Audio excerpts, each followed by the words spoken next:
मी नाशिक प्रशांत अशोक तर्फे माझ्या 12 पदयात्रा पूर्ण झाल्या स्वामी सत्संग। माझं नाव अजय सोनवणे, नाशिक वरून आहे। 12 पदयात्रा स्वामींबरोबर मी पूर्ण केलेली आहे।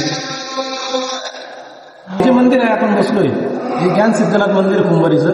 इथे 12 पदयात्रा सकाळी नाश्त्यासाठी आम्ही इथे थांबायचो। एका पदयात्रा साधारण ती 3री का 4थी पदयात्रा होती, तेव्हा खूप पाऊस होता।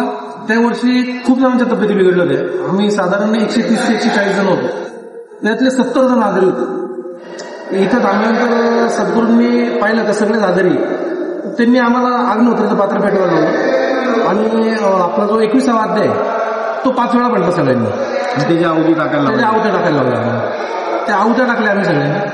तर साधारणतः काही वस्तू जाळल्यानंतर त्याचा राख होतो, पण जेव्हा ते आम्ही जाळलं आणि त्या पात्रात पाहिलं तर तो दगड झाला त्याचा राखेचा, म्हणजे अक्षरशः दगड होता, तो फुटत सुद्धा नव्हता। गौरी आपण जाळली तर त्याची राख व्हायला पाहिजे ना, तर त्याचा डायरेक्ट दगडासारखा एक हे झाला। तर त्याच्यानंतर सरांनी त्याला थोडं पाणी टाकलं आणि तो बसून प्रत्येकाने लावलं। ते हे जे आमचे मोठे बंधू अशोक भाऊ सानप यांची मुलगी आमच्यावर होती, ती त्या मुलीचं वय तेव्हा साधारण 12-13 वर्ष असेल, 10-12 वर्षाची होती। ती खूप तापलेली होती। तिला सद्गुरूंनी जवळ बोलवलं, बेटा काय झालं? आम्ही 2 जण खुनत होतो, नको करू, काही नको करू। तिला काही समजलं नाही। सद्गुरूंनी तिला डोकं हात फिरवलं, काय झालं, ताप आलाय का? हो।